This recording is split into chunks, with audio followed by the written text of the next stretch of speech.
Կոնյակի Ծիրանի մասով էլ ասեք, պարոն Պապայան, դուք հանդիպեցիք Վրաստանի փոխվարչապետի հետ, որը մեկնաբանական հետո իրեն հեռացրին աշխատանքի, չգիտեմ ինչ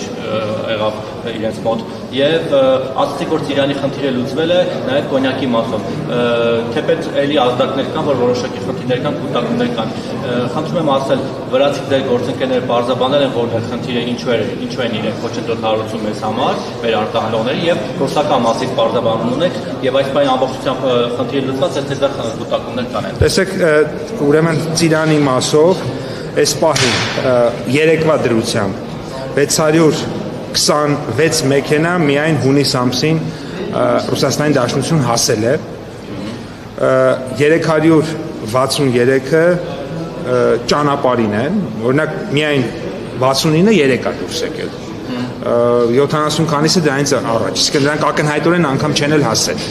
Երկրորդը շատ մեծ հերթեր կան, օբյեկտիվ հերթեր կան Վերին Լարսում, որովհետև այդ տեղով անցնում է ոչ միայն Հայաստանի, գիտեք, այլ նաև այլ երկրների, Վրաստանի եւ այլ երկրների, Թուրքիա եւ այլ ցամաքային, այո, բեռներ եւ այո, հարյուրավոր մեքենաներ հերթի մեջ կանգնած անցնում են եւ այդ թվում նաեւ Ծիրանի, իհարկե Ծիրանը, այսպես ասած, որպես շուտ փչացող ապրանք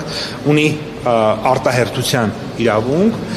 եւ օրինակ երեք ես նաեւ կոնյակի թիվը ձեզ հիշեցնեմ, օրինակ 3 քանի մեքենա կոնյակ է անցել, բնականաբար կոնյակի թիվը բազմապատիկ ավելի քիչ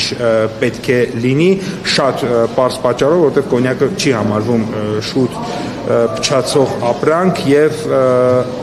եւ նրանց հերթը մի քիչ ավելի բարդ է, 3 անցել է ընդամենը 7 մեքենա կոնյակ։ Այո, այսինքն էլի հերթի, այս պահին հերթի մեջ բանա տասնյակ մեքենաներ կա կոնյակով բեռնված։ Այսինքն դրական եզրակացության որևէ խնդիր չկա, որ իրանք պետք է անցնեն, պարզապես սպասում ենք հերթին եւ 3 ընդամենը 7 մեքենա Գեզիում կա եւ ունենք գործընկերների հետ պայմանավորվածություն, առաջիկա օրերին մի քանի տասնյակ մեքենաներ կան, այդ բոլոր մի քանի տասնյակ մեքենաները ամբողջովին ուրեմն դուրս են գալու, ես մեկ թիվ նշեմ, օրինակ առաջի օրը միայն 24 մեքենա Երևանի կոնյակի գործարանի, մեր հայտնի գործարանի